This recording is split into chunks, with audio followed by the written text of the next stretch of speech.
अस्सलामुअलैकुम।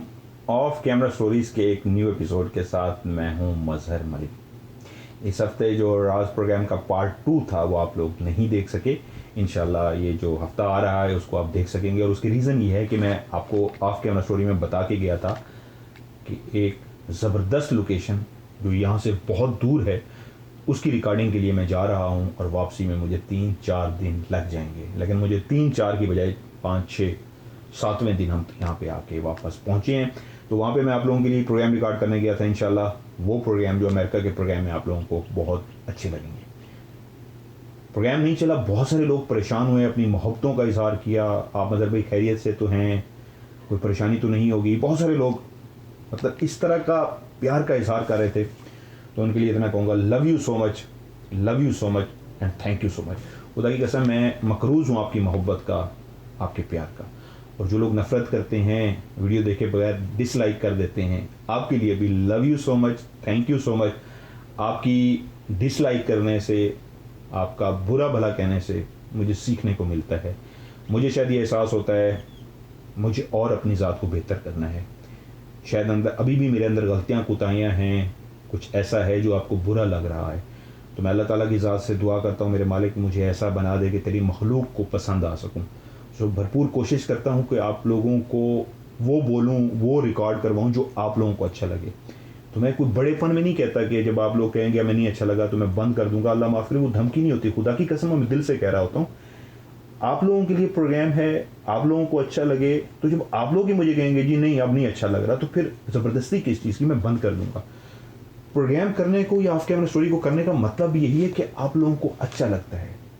अल्लाह ताला की मखलूक हकूक़ुल इबाद, बंदों के हकूक़ जो हैं, उसमें अल्लाह ताला की मखलूक के किसी एक के भी मैं अगर काम आ जाता हूँ, मेरी स्टोरी अगर किसी की परेशानी ख़त्म हो जाती है, किसी का दुख भूल जाता है, किसी को नींद आ जाती है और किसी को खुशी मिलती है, तो यार दुनिया को छोड़ो भाई, पता नहीं आखिरत में यही एक अदा ही मेरी बख्शिश की सबब बन जाए। मेरा रब कायनात गफूर रहीम मुझे ये कहे कि तेरी उस कहानी से मेरा एक बशर अपना गम भूल के उतने टाइम के लिए खुश हो गया था, अपना गम भूल के लिए तुझे दुआएं देता रहा था, अपना गम भूल के सुकून से सो गया था, अपनी परेशानी भूल के तेरे उस प्रोग्राम की वजह से इस तरह खुश हुआ कि उसके मुंह से अल्लाह का शुक्र अदा हुआ, और तेरी बातों पे किसी ने अमल करके वो अमल किया जो नेक अमल था। तो शायद ये बातें मेरी बख्शिश का सबब बन जाए, क्योंकि मैं बहुत हैप्पी हूँ, फ़ख्र महसूस करता हूँ, अपने आप को पता नहीं क्या समझता हूँ जब आप लोग लिखते हैं कि मज़हर भाई हमने पानी बचाया आपके कहने पे, मज़हर भाई दरख्त लगा दिए आपके कहने पे,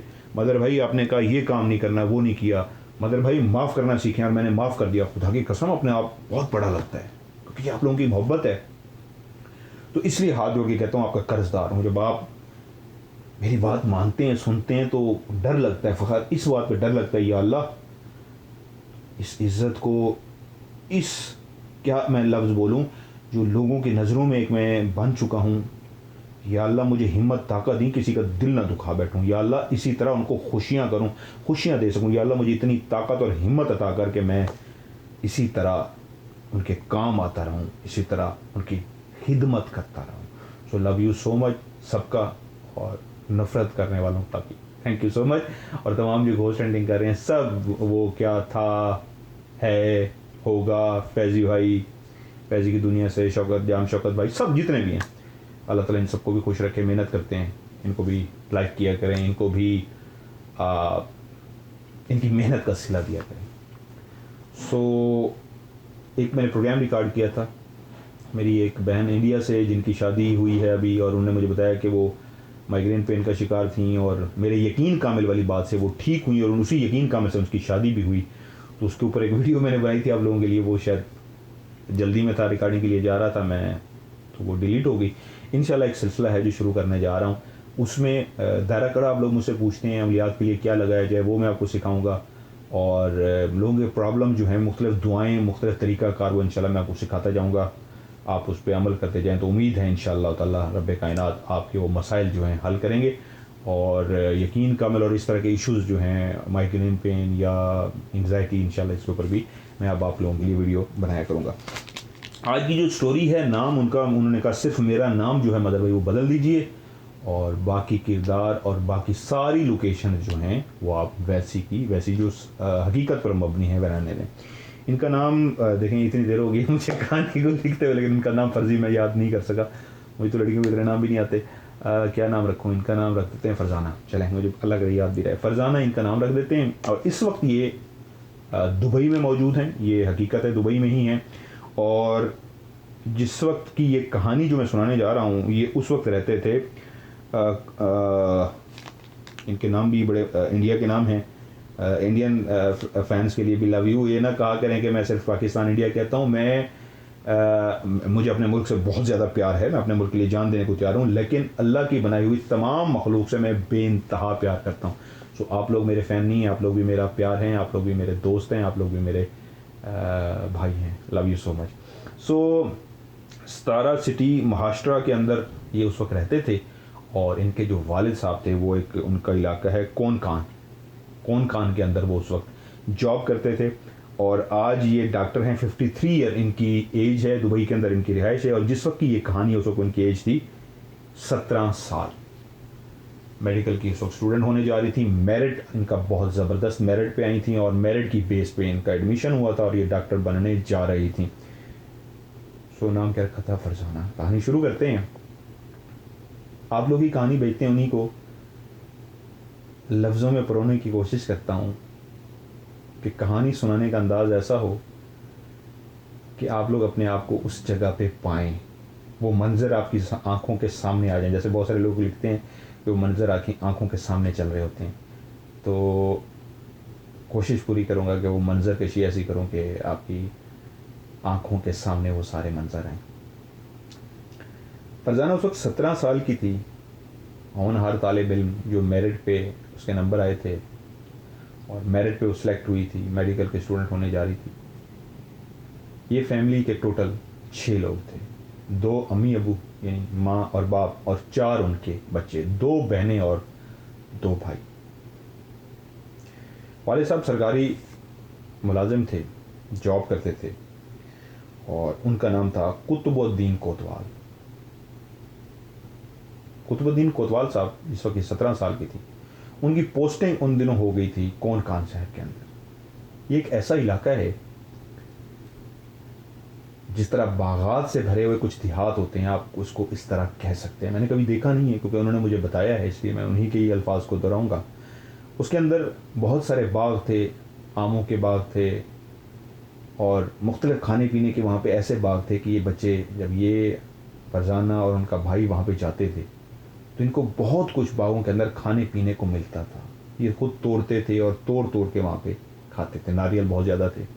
वहाँ के जो लोग थे तो बहुत अमीर, लेकिन उनके रहने का स्टाइल ऐसे था कि वो मकान बहुत ज़्यादा पक्का नहीं बनाते थे, मतलब कोठी स्टाइल में नहीं बनाते थे, बंगलो नहीं बनाते थे। एक ऐसा मकान बनाते थे जो कच्चा सा होता था। अगर कहीं सीमेंट लगा भी देते थे तो उसको में नफासत नहीं होती थी, खूबसूरती नहीं होती थी। मतलब वो एक दिखने में खूबसूरत घर नहीं बनाते थे, कच्चा सा ही घर बना के रहना पसंद करते थे।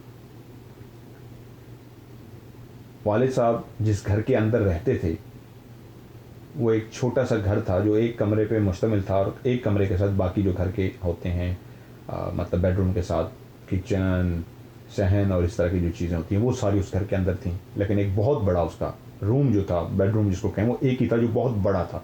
2 बन सकते थे, उन्होंने एक ही बना दिया था और बाकी सहन, किचन और जो चीज़ें थी वो बनाई गई थी। उसका जो मालिक थे उनका नाम था महिउद्दीन देव। महिउद्दीन देव साहब जो थे, उसी घर के बिल्कुल सामने उनका घर था। वो काफ़ी बड़ा घर था। उस घर में वो अपनी माँ और एक बीवी के साथ रहते थे। उनके जो बच्चे थे वो दूसरे मुल्कों के अंदर शिफ्ट हो चुके थे। वो कभी कभार ही उनके पास आते हों तो आते हों, वरना वो अकेले रहते थे अपनी बीवी के साथ और एक माँ थी। महिउद्दीन देव साहब की जो वालदा थी वो हर वक्त बिस्तर में रहती थी।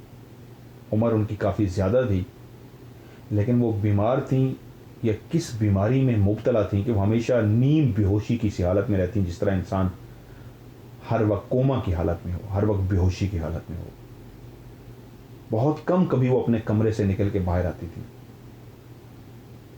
महिउद्दीन और उसकी बीवी ही थी जो अपनी वालदा की खिदमत में लगे हुए थे, वहीं पे उनको खाना नहलाना और उनका ख्याल रखना उनके मुसलसल कमरे में ही किया जाता था। वो अपने बिस्तर से उठती नहीं थी क्योंकि होती ही वो हर वक्त बेहोशी के आलम में थी। किसी ने भी उनको कमरे से बाहर आते हुए नहीं देखा था। कभी गलती से वो होश में आ भी जाती थी तो वो बेटों का सहारा लेके चल सकती थी, वैसे नहीं चल सकती थी। अगर खुद से उनके हाथ में स्टिक या छड़ी दे दी जाए कि उसका सहारा लेके चलें तो वो तब भी नहीं चल सकती थी क्योंकि नींद बेहोशी की वजह से बहुत कमज़ोर हो गई थी। तो उनको एक जगह से दूसरी जगह ले जाने के लिए बाकायदा दोनों बाजुओं को सहारा देना पड़ता था, दोनों बाजुओं से पकड़ के लेके जाना होता था। इससे आपको अंदाज़ा हो गया होगा कि किस हद तक बीमार थी। इतनी ताकत भी नहीं थी कि खुद सहारे के छड़ी के सहारे चल सके। छुट्टियां हुई फरजाना को तो अपने भाई के साथ बस पे बैठी और 10-12 घंटे का सफ़र तय करके कौन कान अपने वाले साहब के पास पहुंची। ये लड़की जो मेडिकल की स्टूडेंट थी बहुत ज़हीन तो थी ही, लेकिन इसके अंदर एक सलाहियत थी कि बहुत दफ़ा बैठे हुए कोई ऐसी बात कर देती थी जिस पे घर वाले ना सिर्फ हैरान हो जाते थे कि इसने क्या बात की, लेकिन ज़्यादा हैरानगी उस वक्त होती जब वो बात सच भी हो जाती। और ऐसा कई दफ़ा हुआ। मिसाल के तौर पे वाले साहब कौन कान में थे, उन्होंने आना होता था महीने में एक दफ़ा या 2 महीने बाद एक दफ़ा, एक दिन था जिसमें आ जाते थे। लेकिन अगर फरजाना ने कह दिया उठ के आज अब्बा जी आएंगे तो सब परेशान होते थे। अब्बा जी तो अभी होके गए थे, अब कैसे आएंगे, ये तो उनके आने का टाइम ही नहीं है, अभी तो बहुत वक्त पड़ा है अब्बा जी के आने में, कैसी बात करी। उसने कहा अब्बा जी आएंगे, वो अपनी बात पे अड़ जाती थी। और इस तरह अड़ जाती थी कि वो रात को घर के बाहर दरवाजे के बैठ जाती थी कुर्सी डाल के, रोशनी करके कि आज अब्बा जी ने आना है। शुरू में घर वाले भी परेशान हुए कि लड़की पागल तो नहीं होगी, इसको क्या हो जाता है। और उसको समझाते रहे कि अंदर हो जाओ, वो कुर्सी डाल के बैठी रही, नहीं आज अब्बा जी आएंगे। और जब दूर से उसने रोशनी देखी और करीब किसी को आते हुए देखा और किसी को उतरते देखा तो पता लगा वाकई अब्बा जी घर आ गए हैं। और वो अब्बा जी को खुशी से ना सिर्फ लिपट गई, और जब भागते हुए अंदर जाके बताया कि अब्बा जी आ गए हैं तो घर वाले ये देख के हैरान रह गए, ये तो मौजज़ा है, इस लड़की को कैसे पता लगा कि आज अब्बा जी ने आना और अब्बा जी आ भी गए। और फिर ये सिलसिला इस तरह हुआ कि जब जब उसके मन में आता कि आज अब्बा जी ने आना है तो वो फिर कुर्सी डाल के बैठ जाती और घर वाले फिर हैरान होते कि वाकई आज भी आएंगे या आज इसका तुक्का नहीं चलेगा। तो पता लगता वो तुक्का नहीं है, अब्बा जी फिर आ गए हैं। और उसने एक दफ़ा अपने अब्बा जी से पूछा, आपका तो दिन नहीं था, मेरा मन कर रहा था कि आप आएंगे, आप कैसे आ गए। तो अब्बा जी ने कहा पता नहीं क्यों वहाँ पे बैठे मुझे ऐसे कशिश सी महसूस होती थी कि जैसे मुझे घर जाना चाहिए और मुझे कुछ समझ नहीं आती थी। तो बगैर समझे मैं उठ के चल पड़ता था कि बस मुझे घर जाना है। मुझे पता होता था मेरा दिन भी नहीं है, छुट्टी भी मुश्किल है और बहुत सारी चीज़ें जो मैं अभी नहीं जा सकता, लेकिन मुझे कशिश सी फील हो रही होती थी घर की, वो मुझे घर लेके आ जाती है, मैं घर आ जाता हूँ। और ऐसा कई दफ़ा हुआ। तो फरजाना की माँ कहती थी जो इसकी आँख के अंदर ब्लैक तिल है ना, तो ये किसी और ताकत की लड़की है। मजाक में कहती थी ये किसी और दुनिया से आई हुई लड़की है, किसी और ताकत की लड़की है, इसके अंदर कोई शक्ति है, इसके अंदर कोई ताकत है, पावर है। क्योंकि वो बच्ची बहुत ज़हीन भी थी, होनहार भी थी, फरमाबरदार भी थी। इस पे मैं एक प्रोग्राम में इंशाल्लाह आगे आपको बताऊंगा उस लड़की का इस तरह सोचना और उनका आ जाना ये क्या है। ये मैं आपको पहले भी बता चुका हूँ, ये वही यकीन कामिल है जिसकी बेस पे वो इंडिया की मेरी बहन की शादी हुई है, जिसमें मैंने प्रोग्राम किया था, जो रिकॉर्ड किया था आप लोगों के लिए, जो डिलीट हो गया। ये असल में यकीन कामिल है जो एक वेव पैदा करता है। दीनी तरीके से कैसे वेव पैदा होती है, साइंटिफिकली साइंस की रोशनी में कैसे वेव पैदा होती है और कैसे इंसान खींचा चला आता है, इसी तरह मैं आपसे कहता हूँ ये यकीन कामिल पत्थर को भी तोड़ देता है, ये यकीन कामिल पहाड़ के भी टुकड़े कर देता है, ये यकीन कामिल वो काम भी कर देता है जो अनबिलीवेबल होता है। अनहोना काम भी इसी यकीन कामिल से होता है। इंशाल्लाह इस पर मैं आपके लिए प्रोग्राम करूँगा। सो वो लड़की जब अपने भाई के साथ अब्बा के पास पहुंची तो बहुत खुश थी। अब्बा उनको लेके भाईउद्दीन देव साहब के घर गए। उन्होंने उनको दावत की। उनको जब पता लगा कि कुतुबुद्दीन साहब के हाँ उनकी बेटी और बेटा हैं, तो वो बहुत नेक थे दोनों, मियाँ बीवी, भाईउद्दीन देव और उसकी बीवी। तो उन्होंने दावत की तीनों की कि आप लोग हमारे घर खाना खाने हैं। वो अकेले रहते थे, उन्होंने घर में एक नौकरानी रखी हुई थी कुतुबुद्दीन साहब ने, वो आती थी, घर का खाना शाना पका जाती थी, कपड़े शपड़े धो जाती थी और जो भी घर की सफाई शफाई होती थी वो कर जाती। और जब बच्चे आ गए तो उन मालिक मकान ने दावत दी तीनों को, ये तीनों उनके घर पहुंचे। वहाँ पे गपशप हो रही थी, ऐसे बातों का सिलसिला चल रहा था और वो बड़ी प्यार से फरजाना के साथ बातें कर रहे थे, क्योंकि वो बहुत ही होनहार और एक ऐसी लड़की थी जो डॉक्टर बनने जा रही थी, जिसका बहुत ज़बरदस्त मेरिट आया था। यकीनन एक पढ़ाकू बच्चे को हर कोई प्यार करता है, लाइक करता है, तो उसको इस तरह प्यार की निगाह से और बेटी की निगाह से देख रहे थे। तो उस वक्त एक ऐसा वाक़या हुआ जो फरजाना के लिए तो हैरान को नहीं था, लेकिन बाकी क्योंकि इस बात को जानते थे वो सब हैरान हो गए। उन्होंने ये देखा, उनकी वालदा जो अपने बिस्तर पे हर वक्त नींद बेहोश सी रहती थी, वो कमरे से अकेली बग़ैर किसी सहारे के वो बुज़ुर्ग खातून चलती हुई आईं और उस डाइनिंग टेबल पर आके बैठ गईं जिस पे सारे बैठे खाना खा रहे थे। उस वक्त माहिउद्दीन साहब और कुतुबुद्दीन साहब, उनके मुंह इसलिए खुले के खुले रह गए, और उनकी बीवी के भी, माहिउद्दीन की बीवी उसके और कुतुबुद्दीन साहब के, कि ये क्या माजरा है। ये बग़ैर सहारे के, जो छड़ी के साथ भी नहीं चल सकती, बग़ैर सहारे के कैसे चलती हुई अपने कमरे से आई हैं और आकर बैठ गई हैं। और आते ही उन्होंने सलाम किया कुतुबुद्दीन साहब की बेटी को, फरजाना को, उसके भाई को और कुतुबुद्दीन को, और उनका हाल अहवाल पूछनी शुरू हो गई। वो दोनों बच्चे नॉर्मली इस बात को जिस तरह नॉर्मल लेते हैं, नॉर्मल लेके हाल अहवाल का जवाब देने लगे, जी हम ठीक हैं, आप कैसी हैं, वो। लेकिन वो तीनों बाकी लोग परेशानी की हालत में बैठे थे। और जब वो कुछ देर बातें करने के बाद खुद से चलती हुई अपने कमरे में चली गई है, उस टॉपिक पे उस वक्त तो किसी ने भी बात नहीं की, लेकिन फरजाना ने नोट कर लिया कि कुछ ऐसा हुआ है जिस पे सारे ना सिर्फ खाना खाते हुए रुक गए हैं, बल्कि इनके चेहरे पे हैरानगी आ गई है, उनके चेहरे हैरान और परेशान हो गए। तो घर जाके उसने अपने वालिद से पूछा, ऐसा क्या हुआ था कि उस वक्त आप परेशान हो गए थे, किसी ने उस पर बात भी नहीं की। तो मैंने यही फैसला किया कि अभी पूछने के बजाय मैं घर जाके पूछूंगी। तो वालिद ने बताया कि इनकी जो वालदा हैं ये कभी खुद सहारे के नहीं चल सकती, ये हर वक्त बेहोश सी रहती हैं, शदीद बीमार रहती हैं, कई दिन होश में नहीं आते। और आज जिस तरह ये खुद से चल के टेबल तक पहुंची हैं, तो ये अनबिलीवेबल था। हम सब लोग देख के हैरान रह गए कि ये मौजज़ा कैसे हुआ है। और वो आते ही तुम दोनों से बातें करती रही, उसके बाद खुद से चलती हुई गई हैं। तो वो उसके बेटा भी और उसकी बहू भी, वो दोनों भी परेशान थे कि ये कैसे हुआ है। ये वाक़या फरजाना के लिए भी अजीब सा था कि ये क्या हुआ है, ये कैसे हुआ है। लेकिन जब जब उसके पास टाइम होता था, वालिद जॉब पे चले जाते, भाई भी वालिद साहब के साथ उनके ऑफिस चला जाता, तो वो घर में अकेली होती, तो वो उठ के सीधा सामने मालिक के मकान के घर में आ जाती। देव साहब के घर में बैठ के कई कई घंटे वो उनकी बेगम के साथ और देव साहब के साथ बातें करती रहती, क्योंकि वो उससे बहुत ज़्यादा प्यार करते थे, वो थी भी इतनी प्यार वाली। तो एक दिन जब वो बैठी हुई थी, तो देव साहब और उसकी बेटी बातों बातों में उन्होंने बताया कि हमारी भी एक बेटी थी, वो बिल्कुल तुम जैसी थी, बहुत ही प्यारी, हम उससे बहुत प्यार करते थे, उसकी हमने शादी की थी, और शादी के साल 2 साल के बाद वो बीमार हो गई थी, और उस बीमारी में इस दुनिया से चली गई। तो आज भी हमें जब वो बेटी याद आती है तो हम बहुत ज़्यादा दुखी हो जाते हैं।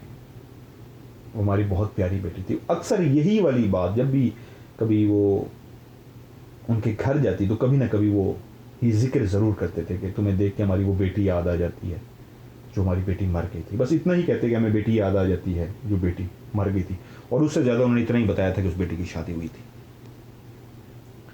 उनके बागात थे देव साहब के, तो फरजाना और उसका भाई कई दफ़ा उनके मुलाजमों के साथ वहाँ पे बागात में जाते, बहुत सारे फल तोड़ते, खाते, खुश होते, नारियल तोड़ते। वक्त तेज़ी के साथ गुजर रहा था। वो एक ऐसा वक्त था जिसमें टेक्नोलॉजी बहुत कम थी, खुशियाँ थी, लोग एक दूसरे के साथ मिल बैठते थे, बातें करते थे। आज तो लोगों के पास टाइम ही नहीं है। ये आप लोग ही हैं जो वक्त निकाल के ऑफ कैमरा स्टोरी बैठे सुन रहे हैं, वरना तो लोग आपको भी शायद बेवकूफ़ समझते हो कि इस दौर में भी बैठ के कहानी सुन रहे हैं। मोबाइल उठाएं, लैपटॉप उठाएं, टिक टिक टिक टिक टिक टिक करें, क्या कहानी के चक्कर में पड़े हैं। इस टेक्नोलॉजी ने जहाँ खुशियाँ दी हैं वहाँ प्यार छीन लिए। और आज भी देखें कैसा सिलसिला बन गया, ऊपर में इकट्ठे बैठ के एक कहानी को सुन रहे हैं, अपने बचपन की यादों को ताज़ा कर रहे हैं, अपनी उस रिवायत को ताज़ा कर रहे हैं, उस कल्चर को, उस बुनियादी खुशियों को जो हमारे पास थी, जो आज हमसे मोबाइल ने, इंटरनेट ने छीन ली। सो वक्त तेज़ी से गुजरता रहा। एक रात ऐसा हुआ, फरजाना उस बड़े से हाल नुमा कमरे के अंदर एक कोने के अंदर सो रही थी। दूसरे कोने पे उसका भाई और उसका वालिद सब सो रहे थे। रात का कोई 11-12 का टाइम था। गहरी नींद में सोई हुई जो फरजाना थी, उसकी कानों ने कुछ आवाजों को सुना। क्योंकि वो गहरी नींद में सो चुकी थी और एक रात का ऐसा टाइम था जब बाहर बिल्कुल खामोशी छा चुकी थी। घुप अंधेरा था, लाइटें बहुत कम होती थी। इस तरह आज बाहर रोशन होता है, उस वक्त बहुत कम लाइटें जलाई जाती थी, कोई कोई जलाता था, अंधेरा ही अंधेरा होता था। आबादी बहुत कम होती थी। दूर कहीं किसी कुत्ते के बोलने की आवाज़ ज़रूर आ जाती थी, और उस रात की तारीकी में सिर्फ एक वाहिद कुत्ता ही ऐसा जानवर था कि दूर कहीं से गीदड़ के बोलने की आवाज़ें आती थी। किसी इंसान की इस लम्हे रात के 12 बजे आवाज़ नहीं आती थी, और अगर कुछ हलचल आवाज़ कुछ होता था तो लोग डर जाते थे कि या तो चोर आया है, डाकू नहीं थे उस वक्त, चोर थे, या तो चोर आया है, या कोई जानवर आया है, या कोई ना देखे जाने वाली यानी कि जिन्नात में से कोई मखलूक आई है। तो वो लोग इसलिए रात को 8-9 बजे सो जाते थे। वो भी एक ऐसा टाइम था जब सारे सो रहे थे, बाहर बिल्कुल खामोशी थी। फरजाना के कानों ने गहरी नींद में कुछ आवाज़ें सुनी, तो उसकी थोड़ी सी नींद टूटी, आंखें बंद ही थीं, और वो थोड़ी सी जागी तो उसके कानों ने सुना कि जैसे कोई बोल रहा है, कोई हलचल है।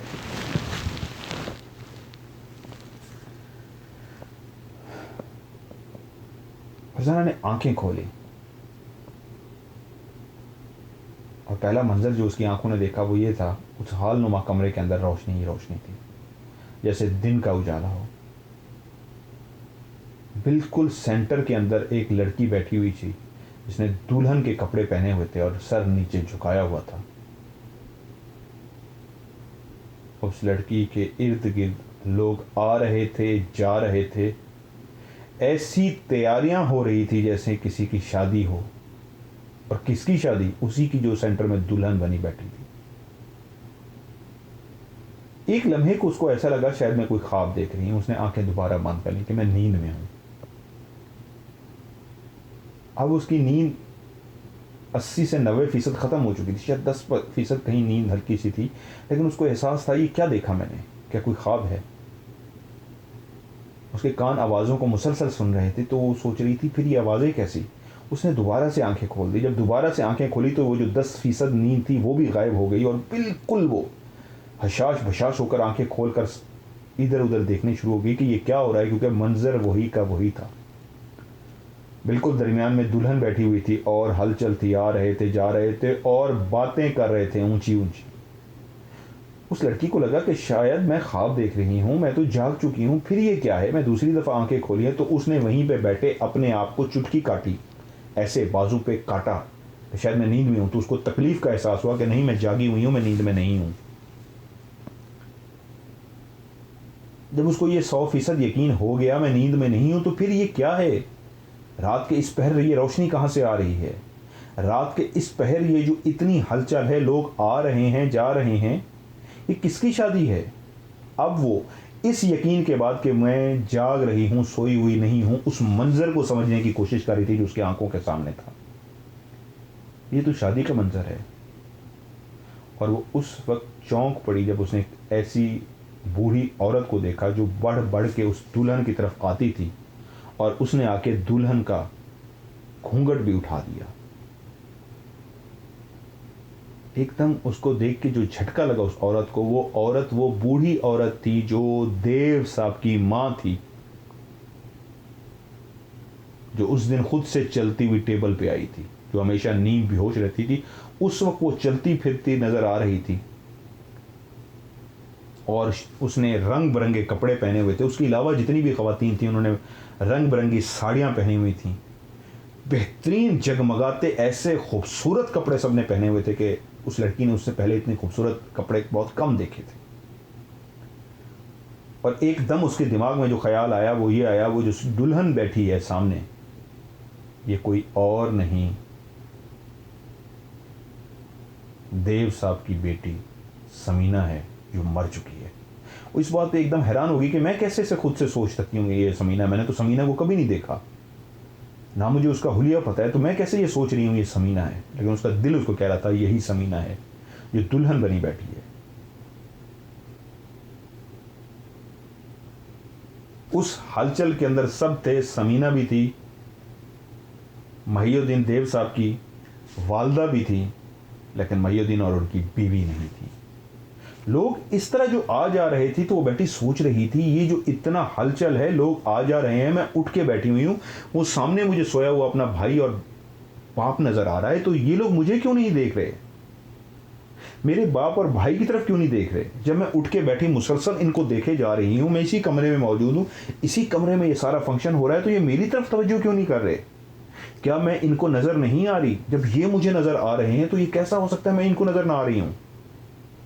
ठीक है, वो दोनों तो सोए हुए हैं, वो इनको इग्नोर कर सकते हैं, मुझे कैसे इग्नोर कर रहे हैं। या खुदा, ये कैसा मंजर है, ख्वाब भी नहीं है, हकीकत है, दुल्हन भी है, शादी भी है, बाराती भी हैं, आ रहे हैं, जा रहे हैं, तैयारियां कर रहे हैं, सोने से भरे हुए हैं, जेवरात ही जेवरात पहने हुए हैं और खूबसूरत तरीन लिबास पहने हुए हैं, खुशियां ही खुशियां। ये कैसी लाइफ है? क्या कोई एक पोशीदा दुनिया है जिसका राज मैं बैठी देख रही हूं? क्या कोई एक और दुनिया है जिसका पर्दा मेरे आगे से हट गया, मैं उसको देख पा रही हूं? अगर ये पर्दा मेरे आगे से हट गया, मैं इस दुनिया को देख पा रही हूं, तो वो दुनिया मुझे क्यों नहीं देख रही? अगर देख रही है तो मुझे इग्नोर क्यों कर रही है? मेरी तरफ कोई मुतवज्जो क्यों नहीं हो रहा? तो वहीं बैठ के उसने दुल्हन को आवाज दी। उसके दिल में जो पहला ख्याल आया ये समीना है, उसने उसका नाम लिया, उसको आवाज दी। उसको अंदाजा हुआ कि समीना ने उसकी आवाज को सुन लिया है और उसके कानों में आवाज वो चली भी गई है, लेकिन अब वो रिएक्शन इस तरह का दे रही है जैसे मैं तुम्हारी तरफ नहीं देखना चाह रही, मैं तुम्हारी तरफ मुतवज्जो होना नहीं चाह रही, जबकि जो तुमने आवाज दी हो मैंने सुन ली है। मुझे पता है कि तुम मुझे बैठी देख रही हो, लेकिन हम तुम्हें नहीं देखना चाह रहे, हम तुम्हें इग्नोर कर रहे हैं, हम अपनी दुनिया के अंदर आबाद हैं, तुम्हारी दुनिया को हमने नहीं देखना। लेकिन ये उसको भी अंदाज़ा हो गया, फरजाना को, कि समीना को पता चल चुका है कि मैंने उसको आवाज़ दी है।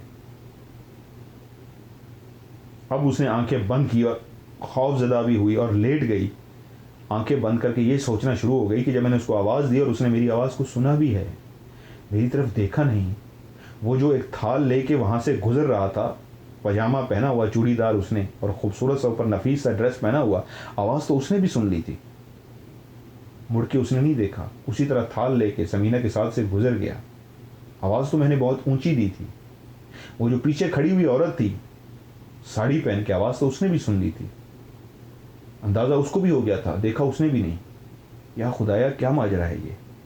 अब वो इन बातों को सोच भी रही है, लेटी हुई भी है, वो आवाज़ें मुसलसल उसको आ रही हैं, उसकी दिल की धड़कन तेज़ है और ज़िंदगी का एक ऐसा सीन उसके सामने चल रहा है कि उसको वो कभी सोच भी नहीं सकती थी, आज वो प्रैक्टिकली उसको नज़र आ रहा था और वो ख्वाब नहीं हकीकत था। उस कमरे के अंदर 3 इंसानों के अलावा एक ऐसी मखलूक थी जो बशर थे, जिन्नात थे या क्या थे, लेकिन शादी कर रहे थे।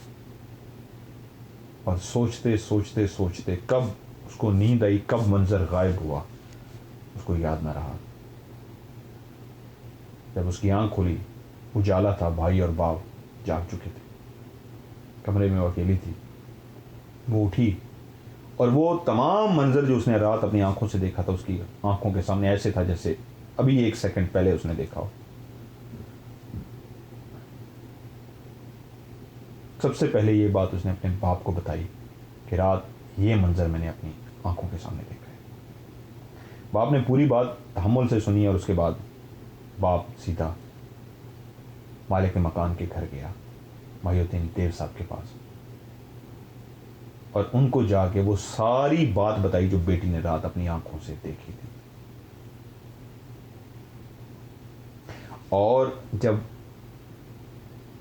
फरजाना के वालिद साहब ने उस दुल्हन का नक्शा खींचा और बताया कि वो आपकी बेटी थी, तो देव साहब ने सवाल किया आपको कैसे पता? तो उन्होंने कहा उसका ऐसा नाक था जो मेरी बेटी ने बताया, ऐसे उसकी आंखें थीं, ऐसे उसके बाल थे, ऐसे उसका होंठ थे, इस तरह का उसका चेहरा था, इस तरह का उसका चेहरे की कलर टोन थी, स्किन टोन थी, ये चेहरे का कलर था, इस तरह के उसके बाल। एक एक चीज़ जब बताई तो वो हैरान हो गए कि 100% यही हमारी बेटी का हुलिया है। एक एक यहाँ तक कि एक तिल जो उसने उसके चेहरे पे देखा था, वो तिल भी बताया कि चेहरे के इस जगह पे उसको तिल भी था। तो वो हैरान हो गए कि यस, ये तिल भी इसी जगह पे हमारी बेटी के चेहरे पे था। यस, वो हमारी बेटी का ही हुलिया है जो फरजाना ने देखा है। और दूसरी बात, वो एक दफ़ा तो वो अपनी आंखों से देख ही चुके थे कि डाइनिंग टेबल पे उनकी वालदा चलते हुए वहाँ तक पहुँच गई थी और ख़ुद से चलती हुई गई थी। एक और वाक़या जो हुआ था इस ख्वाब देखने से, इस राज को देखने से पहले, जो फरजाना के साथ वाक़या हुआ था कि फिर वो एक दफ़ा इस घर में बैठी हुई थी और उस दिन उसका वालदा नहीं था, देव साहब किसी और शहर गए हुए थे, देव साहब की बीवी और फरजाना बैठे बातें कर रहे थे। तो उस दिन भी यही हुआ था दूसरी दफ़ा कि वो उनकी वालदा जो थी देव साहब की, अपने कमरे से बूढ़ी औरत चलती हुई आई थी और सीधा आके बैठी थी फरजाना के पास, और वो फरजाना को देखे जा रही थी और फरजाना से कुछ कहना चाहती थी। लेकिन फरजाना इतनी डरी हुई थी, जब से उसको पता लगा था कि जब पहली दफ़ा ये चल के आई थी और ये लोग हैरान रह गए थे, इस बात पर हैरान थे कि चल नहीं सकती, तो आज ये दूसरी दफ़ा चल के आई है मेरे पास और मुझसे ही बात करने के लिए आई है और वो इस तरह मुझे मुखातिब कर रही है कि मैं तुमसे ही बात करने के लिए आई हूँ, तो बहुत डर गई और उसको कहना पड़ा उस बूढ़ी औरत को कि मैं तुमसे बात करने के लिए आई हूँ। तो फरजाना इतनी डरी हुई थी कि थोड़ी देर बैठी और उसके बाद वो कमरे से भाग गई। और यही बात देव साहब की बीवी ने देव साहब को बताई थी कि आज दूसरी दफ़ा ऐसा हुआ है कि आपकी वालदा खुद से चलती हुई आई थी फरजाना से बात करने के लिए, और फरजाना देख के डर गई थी और फरजाना जब चली गई तो खुद से चलती हुई अंदर चली गई थी। और देव साहब भी हैरान हुए थे कि ये 2 दफ़ा क्या हुआ है, ये तो कोई मौजज़ा है, ये कैसे हुआ है। और उसके बाद जब ये सारी कहानी पता लगी कि रात फरजाना ने ये कुछ देखा है अपनी आंखों से और इसका हुलिया बता रही है, वो उनकी बेटी है। उसके बाद उन्होंने ढूंढ के अपनी बेटी की जब तस्वीर निकाली और उनके सामने रखी तो उन्होंने कहा 100%, जिस तरह हम कह रहे थे, फरजाना का बाप भी बोल चुका, ये तो वही हुलिया है जो मैं बता रहा था, ये तो सेम टू सेम वही है जो फरजाना ने बताया है, ये तो वही शक्ल है जो फरजाना ने कभी नहीं देखी थी, लेकिन फरजाना ने जो बताया था तस्वीर में हू बहू वही लड़की दुल्हन के रूप में बैठी हुई थी। और महिउद्दीन साहब ने जब कुतुबुद्दीन साहब को, यानी कि फरजाना के वालिद को ये बात बताई तो वो खुद भी हैरान रह गए कि कोतवाली साहब, जिस घर में आप रहते हैं, जिस कमरे में इस वक्त आप और आपकी बेटी ने वो मंजर देखा है, उसी कमरे में ही फरजाना की शादी हुई थी, उसी कमरे की उसी जगह पे ही वो दुल्हन बन के बैठी थी, उसी जगह पे ही बारात आई थी, वो सारा फंक्शन उसी जगह पे हुआ था और उसी जगह पे ही फरजाना की डेथ हुई थी। जब वो बीमार होकर वापस आई थी तो उसी जगह पे ही वो अल्लाह को प्यारी हुई थी, उसकी डेथ हुई थी। ये वाक़या जब हुआ तो फरजाना का वालिद भी परेशान हो गया, वो लोग दुखी हो गए बेटी की इस बात को सुन के कि बेटी को इस तरह रात देखा है फरजाना ने, ये सारा मंजर, कि क्या मतलब है इस बात का, क्यों इस तरह वो नज़र आया इतने अरसे बाद, और क्यों 2 दफ़ा हमारी वालदा जो चल नहीं सकती उठ के आई है। जब वो इन सोचों में गुम थे तो फरजाना के वालिद ने फ़ैसला किया कि मुझे बेटी को यहाँ से भेज देना चाहिए। उसने फौरी तौर पर अगले दिन ही फ़ैसला किया कि बेटा और बेटी को आप बस में बैठो और जाओ यहाँ से।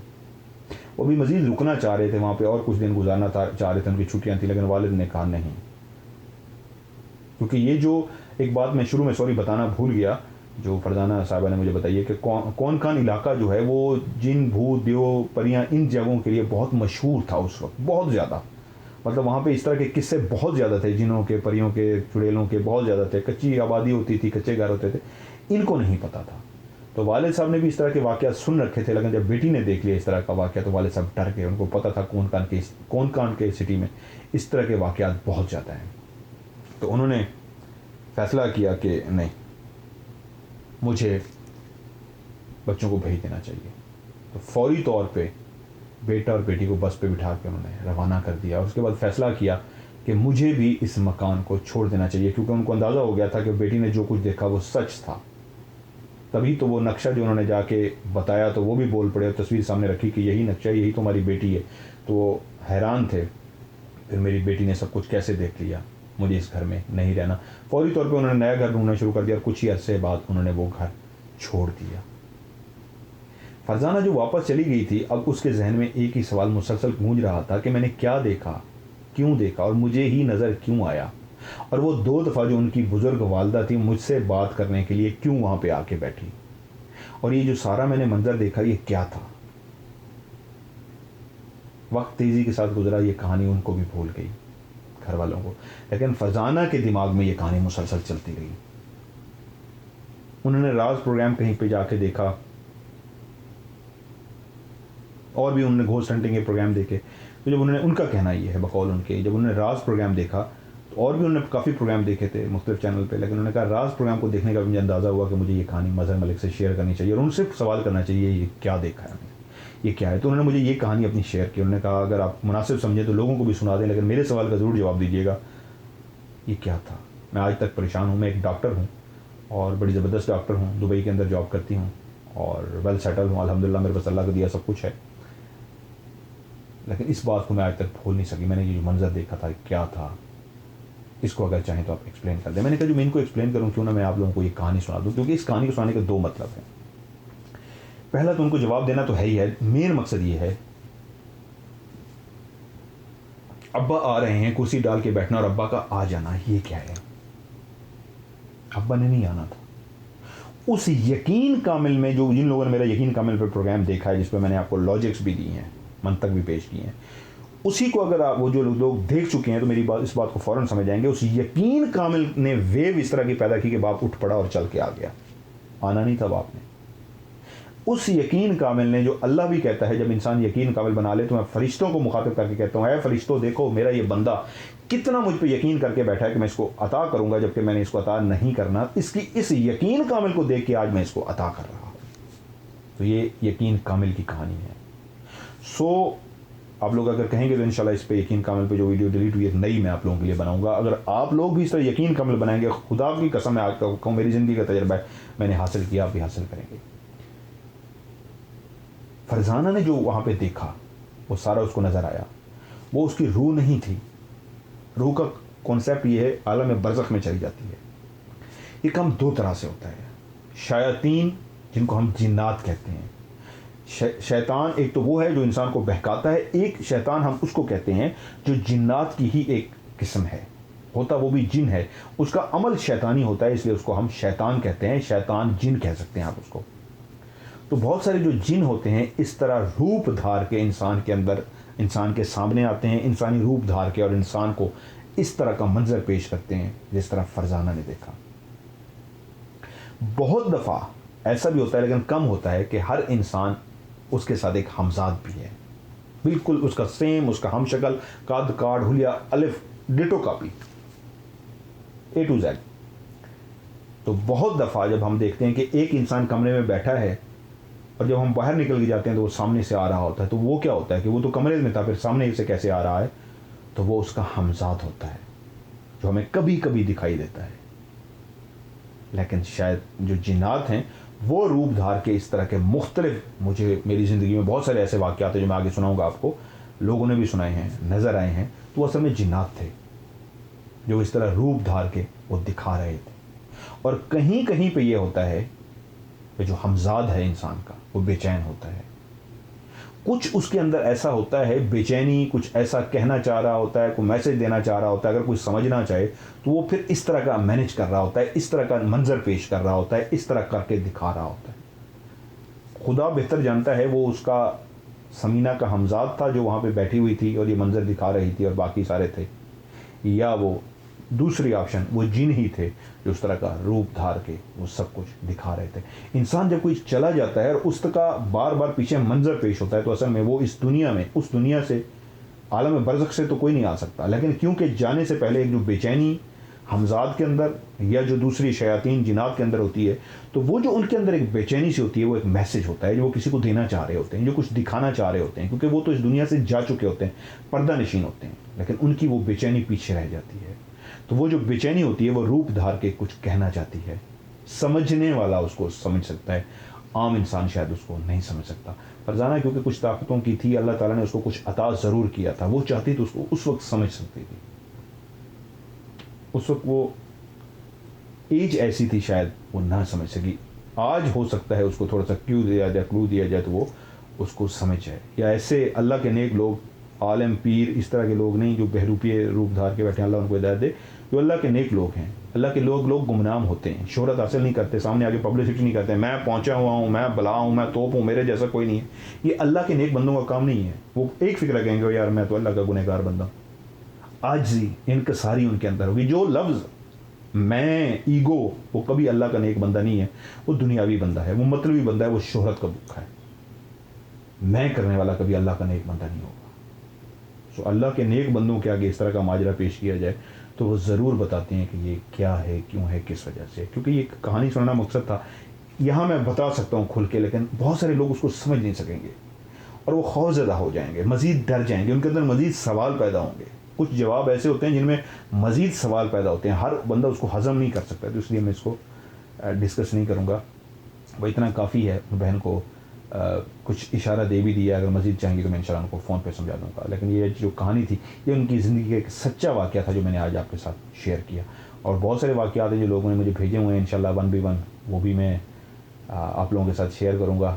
अगर आपको अपनी कहानी मेरे साथ शेयर करनी है ज़रूर शेयर कीजिए, पूरी कोशिश करूँगा आपके लफ्ज़ों को मोतियों में पिरो के एक कहानी जो है लोगों को सुना सकूँ।